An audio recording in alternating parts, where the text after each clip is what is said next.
PAGC Canada has launched an initiative to support school effectiveness in First Nations communities through the holistic development of healthy, active children and youth. Well, through this initiative, we aim to engage children and youth in quality physical education experiences in on-reserve schools. Move, Think, Learn, a pilot with First Nations communities, began with a partnership between PAGC Canada, the Prince Albert Grand Council, and Growing Young Movers. This project would not have been possible without the support of Growing Young Movers who are already in the community and have an understanding and a relationship with Prince Albert Grand Council. Nothing on this project, of course, wouldn't have been made possible without the incredible support from Indigenous and Northern Affairs Canada. We've got a partnership and we're going to keep improving and moving forward for the students. The focus of the initiative was on partnering with grassroots organizations, incorporating youth and community voices, and working with teachers to enhance physical education instruction. Prince Albert Grand Council consists of 12-member First Nations communities. This initiative included participants from 24 of the First Nations schools. We do have the connections with some of these communities. We've done a lot of work in the north. And I think it's important to ethically have those relationships. You can't just come in and say, hey, we want to do some research, we want to offer some workshops. The motivation to enhance teaching and learning within physical education is strong with the teachers and staff, especially when it makes a difference in the community and lives of children and youth. That community, it's like my second home.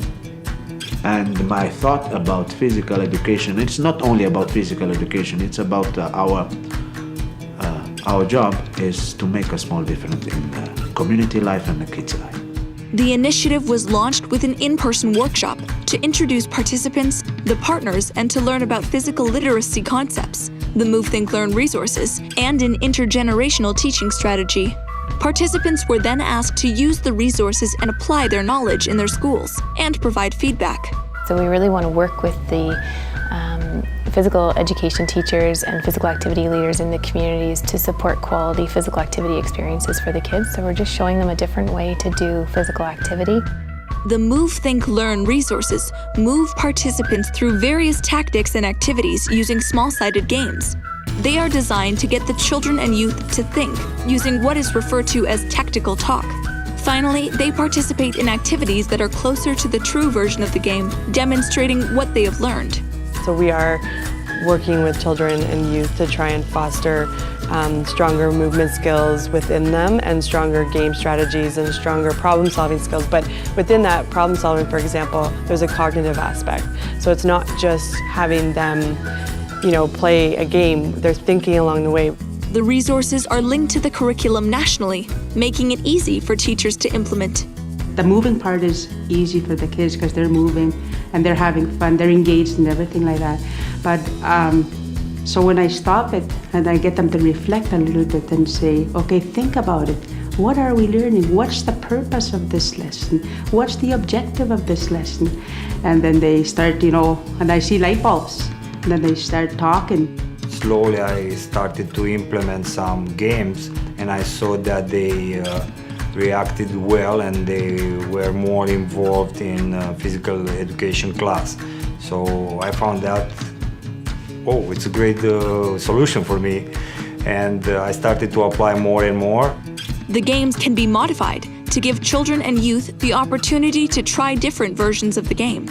If you're a physically active kid, an athlete, a natural athlete, you're going to excel at anything you do with equipment. But with those kids that come to us that don't necessarily have those skill sets, I think this is a great opportunity for them to excel in their own capabilities, in their own spaces, in their own times. The initiative also encourages an intergenerational approach by using children and youth to support with the planning and implementation. And the younger students are responding really well to the older students too, and listening and respecting.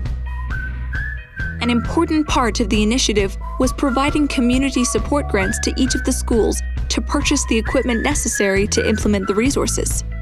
We want to buy more equipment that's safer for the kids. And on top of that, we want to get more footwear for the kids that don't have footwear. The students and the adults will have some activities to do and have some money for material. And a lot of schools don't have that money for material, and we're lacking in material. Being able to buy enough bean bags and scarves and all that kind of equipment is really important. So now the teachers of those grades have equipment to use with the younger kids. Site visits were conducted to several of the communities involved in the initiative. The goal was to observe the teachers implementing the resources and instructional strategies and examine modifications that would be culturally appropriate for First Nations communities. What works in one community may not necessarily work somewhere else. And it's really important that each community take what we're providing and how we're supporting and use that in a way that is supportive and works in their own community. Use it, change it, whatever you need to do to make it work. Participants were then brought back together for another workshop, where we can kind of unpack it again and say what worked, what didn't work, where would we want to be from there. The initiative also included a research component to gather evidence to inform decisions moving forward. The research examined the capabilities, opportunities, and behavior that occurred as a result of the initiative. You know, certain children and youth that were always kind of on the sidelines, not super involved. But now the way these games are set up, they feel more welcomed, they want to get involved. Suddenly all the kids was involved, even ones who usually are doing anything in a physical education class, and I was very happy with that. Opportunities are very hard to come by up here, and I think this is a great place to start, and I hope it continues for years to come. Children and youth also had the opportunity to share their experiences.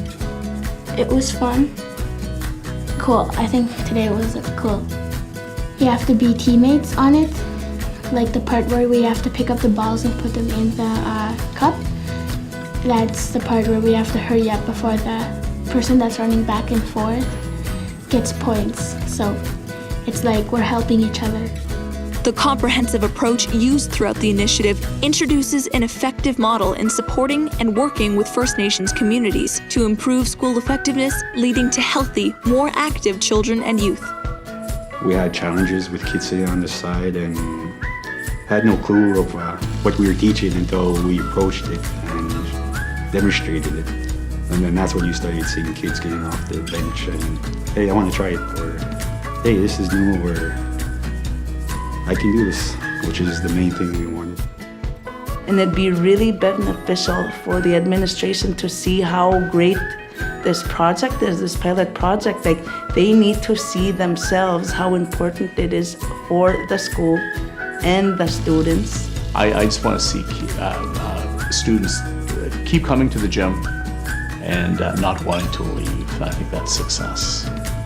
To learn more about PHE Canada, the Move, Think, Learn resource series, and this initiative, visit phecanada.ca.